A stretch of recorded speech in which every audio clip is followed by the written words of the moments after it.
How does one find these mobile home parks in order to, get into these opportunities? Okay, well, there basically are four ways to do it.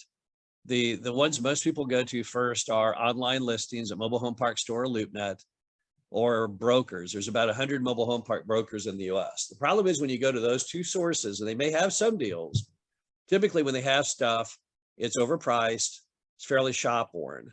So the better deals come from cold calling and direct mail. So what you do is you pick a market that interests you. It can be, most people, their territory is about 5-hour drive from their house. So you draw a circle around your house. And we know that most banks like 100,000 metros and bigger. So then you identify which are the 100,000 metros.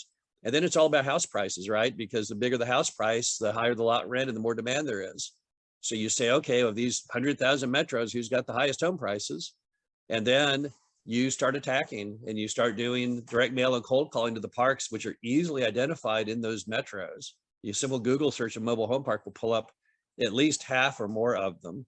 And you start sending out letters or postcards or smiling and dialing. Now, the whole time you're doing that, you're still hitting brokers and you're still hitting Mobile Home Park Store and LoopNet, because you want to cast as big a net as you humanly can. But your approach is a little targeted. Like you don't say, oh, I'm going to buy a mobile home park in America. It means nothing. You don't say, I'm going to buy a mobile home park in the Southeast. It means nothing. You say, I want to buy a mobile home park located in this part of Alabama, right? Okay, now you got something going on. So it's a little bit like shooting a rifle more than a shotgun. But what you want is you want it to have the volume of a shotgun with that many rifle shots. So you want to have a very concerted effort on what you're doing. But those are the four main sources: online, brokers, direct mail, and cold call. Got it. So I would imagine that acquiring this stuff is set up a system where you're doing this, and now you get some kind of pipeline, and then you get into negotiations. What's kind of like the what's the expected kind of conversion rate? Is it like 100 conversations to get like 3 people that might take you to the dance, and 1 out of 3, something? I mean, I'm just it sadly doesn't work that well, because what happens is you got several different metrics that are going to create that, what you're calling conversion rate. Number one is the market. Some markets are horribly overworked and other markets are not. In fact, there's some states that like no one's ever even really worked on buying in, which are ones that are economically weaker than the other states. And the most common ones are Louisiana and Mississippi.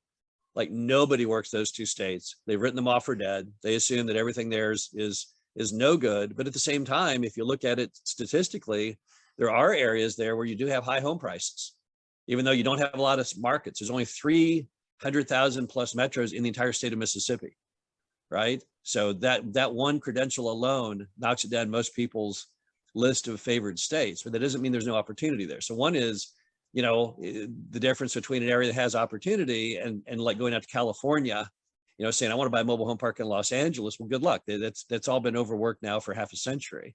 Another item is just how good you are. And I don't mean how good you are in negotiating. It's normally bonding. Like some people just are more likable than other people, right? It's like, Joel Osteen, whether you're religious or not, he has a remarkable knack that people just generally like him, his speaking style. He's rated one of the most likable speakers in the United States.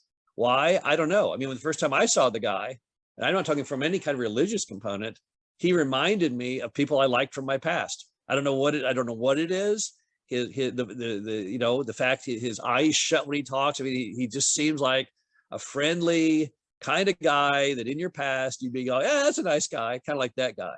And then other people give off this aura of not being that likable. And when it's all about bonding with moms and pops. If you're a non-likable kind of personality, that's gonna be harder for you to find something, right?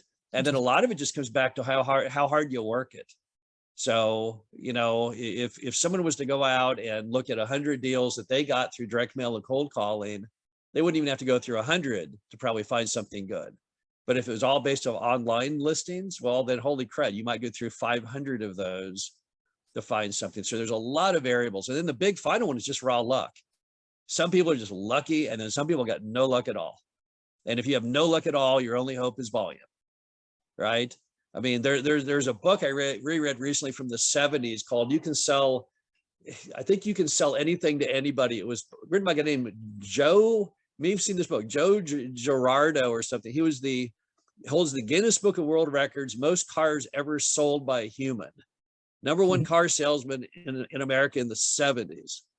And that's what the book was about. He was a guy who he thought had no luck based on his life story, but he offset that with volume. This is the guy that created such concepts as like direct mail pieces on cars and things, because he decided he could outstrip his bad luck through raw volume. So at a time when no one did anything in dealerships but stand there and wait for customers to walk in, he was outsourcing this monumental marketing campaign. And that's the fourth component, is just raw luck, how lucky you are. Interesting. I see a lot of similarities for doing active real estate for rental properties or for flips. A lot of similarities there. It's a lot of hard work, right? Frank, I'm interested. If somebody wanted to get into mobile home investing in a passive way, how would they do that? What would you recommend there? Well, if you're going to do it passive, you got to be very, very careful. All right, you have two paths to do it in a passive manner. One would be to partner with someone who wants to be the active person. So you have an active and a passive. Those kind of two-person combo partnerships are pretty common in the industry. So that's option one. Option two is investing in something like either a REIT or like a Reg D 506. The problem you have with the Reg D 506 is that they're not liquid. So you have to be very careful in vetting the sponsor. If it's a REIT, sure, you can buy it at 8 in the morning and sell it at 5 in the afternoon. And then that liquidity may be worth something when you compare the other options. So when you are in partnership with an active participant, the good news is you normally control the shots. Normally the person who's quote passive still has majority control. So kind of like the buying the stock in the REIT, you can still kind of dictate buying and selling, right? The problem you have in that arrangement is you only have one property. You have no portfolio diversity at all. When you buy a stock in a REIT, you have massive portfolio diversity. And if you're in a Reg D that has some properties, you have a little portfolio diversity. But the problem of all three options is on the Reg D, you just don't have the liquidity. And therefore if you need the money for whatever reason, you want to buy a different house or whatever the case may be, you can't get your money because it's locked up and you have no control over getting it back out.